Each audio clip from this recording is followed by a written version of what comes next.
I think you and I, the Moors in the Nation of Islam, perfectly illustrate. Your question was how we can work together. And we've been discussing unity. I think our relationship illustrates how to do organizational unity, the challenges, and what's necessary to overcome the challenges. Because more often than not, what stands behind or stands in the way of organizational unity is not the lack of outreach or even a lack of interest. It's such intangibles as what the guy keeps mentioning, jealousy and envy on an organizational level. But I think we have a peculiar history that can illustrate the challenge, some of the challenges and the overcoming of the challenges. So for example, Moore, fellow Moore, you know, we in the Nation of Islam always give honor to the Prophet Noble Drew Ali, and those who were blessed to participate in or see Savior's Day in Detroit, part 1 and or part 2.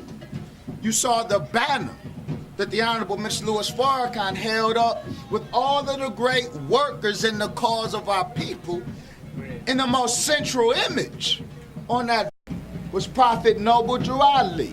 So we recognize and respect the Moors.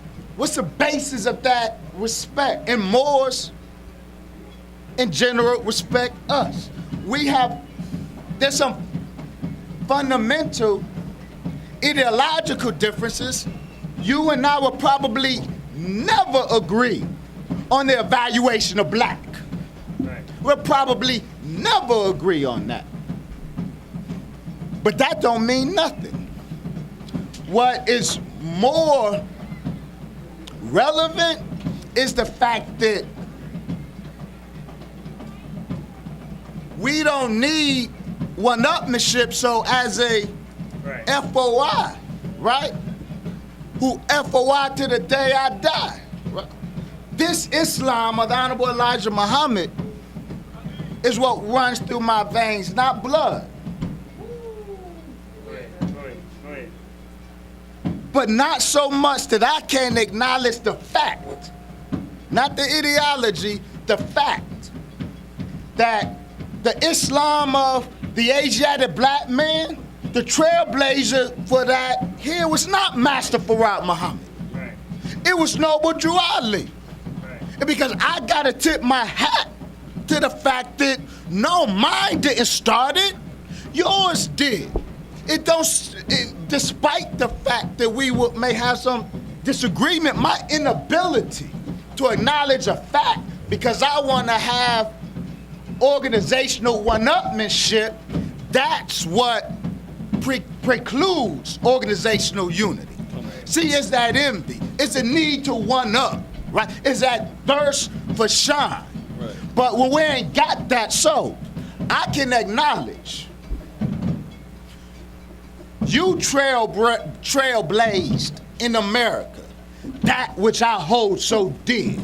And because I can acknowledge that fact, I will always give the proper respect to the Prophet Noble Drew Ali and all of his sons and daughters. So now there's some complications, right? Fair exchange is no robberies, right?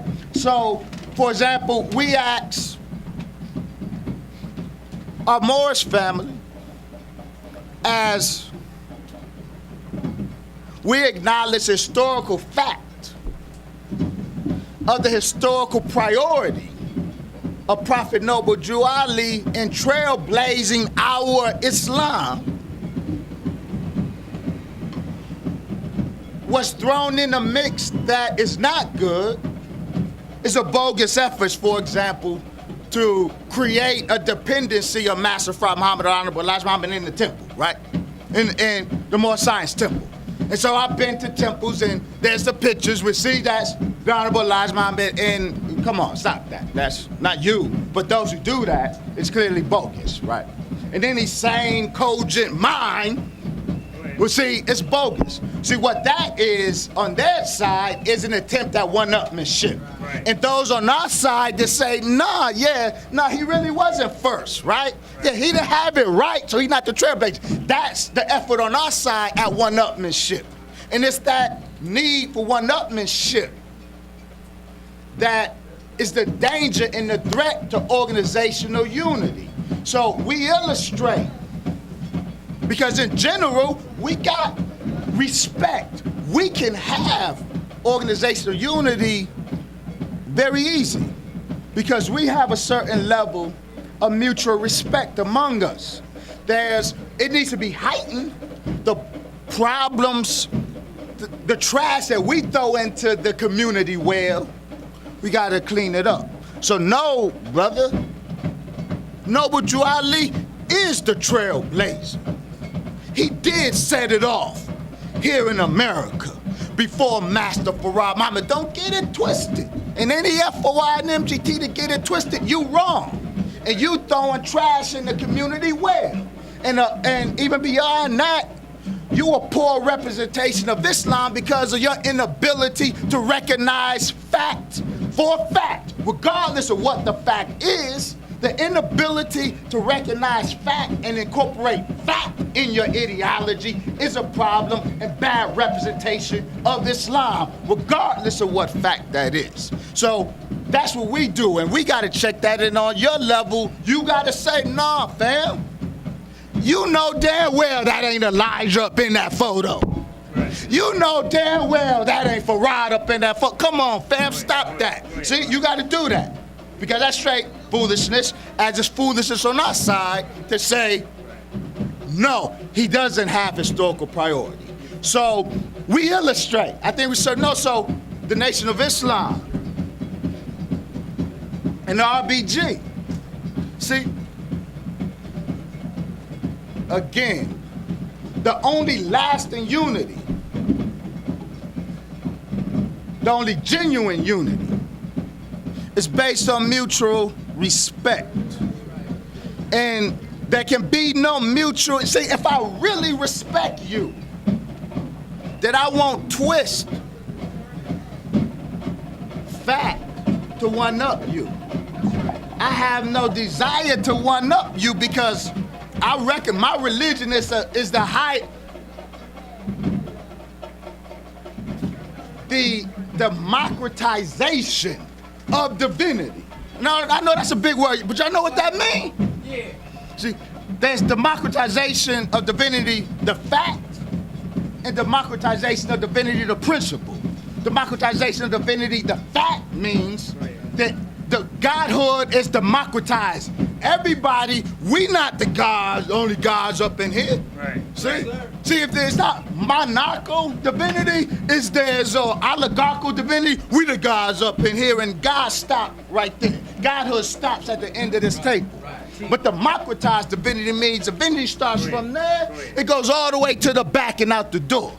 Everyone is God. That's democratization of divinity, the fact. But what's more important is, especially in this context, democratization of divinity, the principle. And the principle means that in principle, not only do I know you as much of a God as me, but I relate to you as that. And I'm willing to fall back when it's time for me to fall back. I can easily stand down, stand my godhood down, to let your godhood shine. That's easy for me to do. But on the cipher, the conscious cipher, the reason it's so counterproductive, the debates in New York, the current debates in New York, the whole conscious cipher, the reason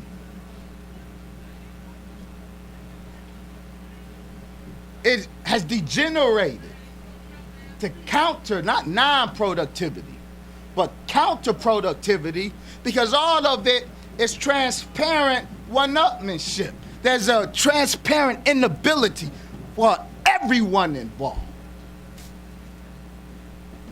to do the principle of democratized divinity, to stand down and recognize the other's divinity. So RBG, so when, for example, Shaka Ahmos, since I'm here, I couldn't get it yesterday. This is an example of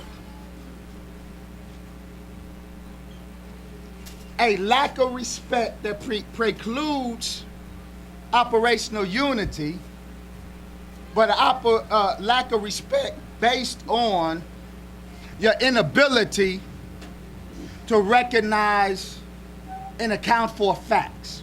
So Shaka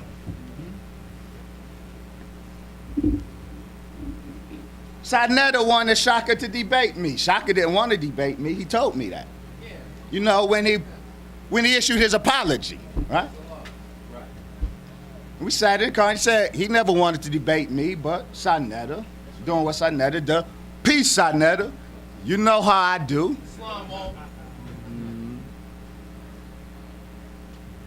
Sadnetta wanted him to, so he bigged up it, and that wasn't Shaka's thing, because Shaka in the music. Right? But he got him built up, and he put himself in a character, a caricature, right, to get at me. And he felt real bad about it because he know that wasn't him. He issued this video apology, and I said, no, I'm good. I respect integrity. I came to New York, asked brother to join me, and I served notice on all of New York, and all y'all wanted me to do a debate with y'all.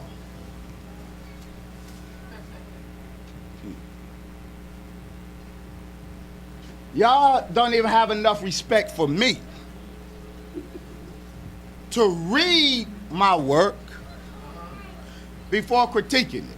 Now, I said it in New York then, I laid it out and aired y'all out. Let's keep it 100, I aired y'all out. Not y'all, but y'all. Yeah. And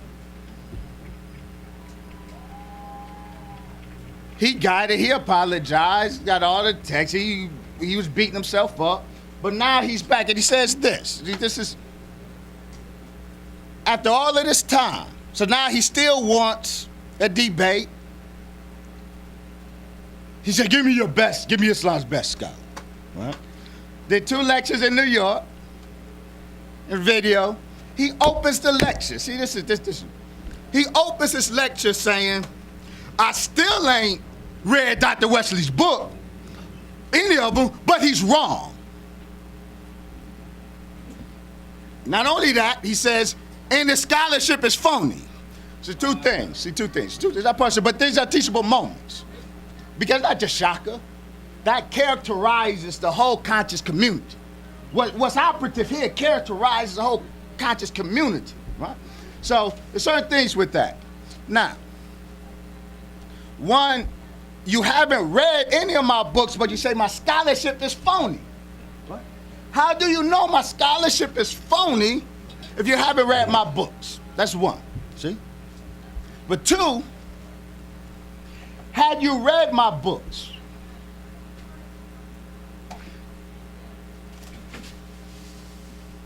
the fact of the matter is, scholars critique. Scholarship is not revelation. So scholarship always has a margin of error in it. The best scholarship always has a margin of error in it.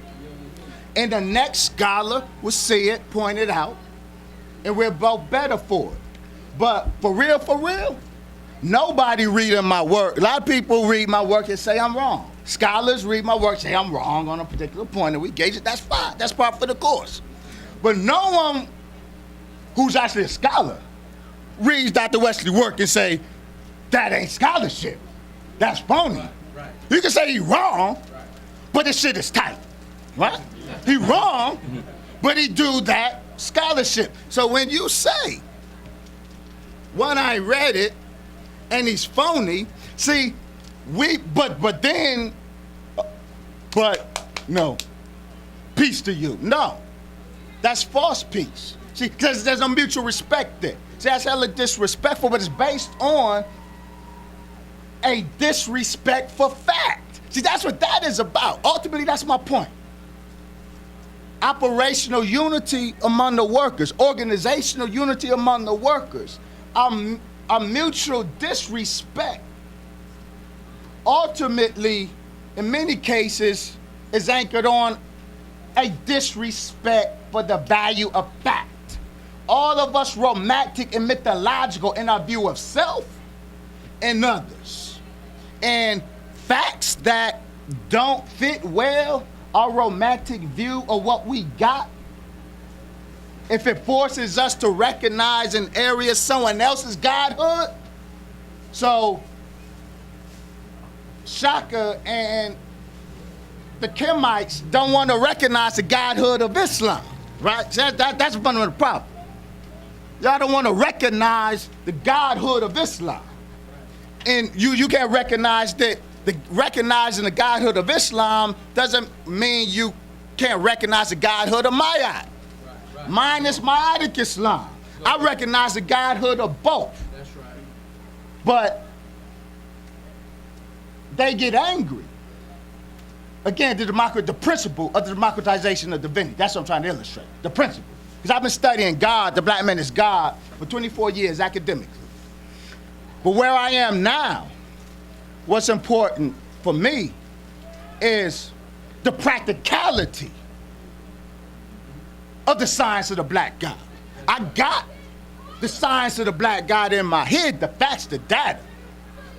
But in order to avoid cognitive dissonance, what my urgency is applying the science of the black God in the home, right? Starting in the home, in the community, in the organization. So the principle of the, one of the principles, the primary urgent principle of the sacred science of the black God that's relevant to your question and relevant to the larger question of unifying is the democratization of divinity.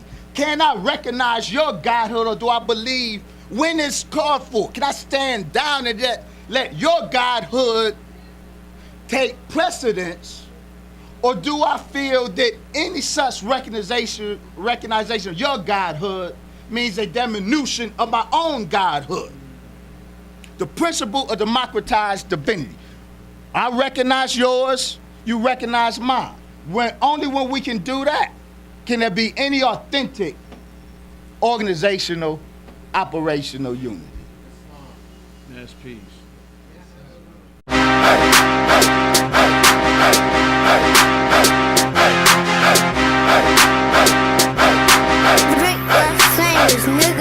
Right off the bar, Mary sub stop, Philadelphia, PA.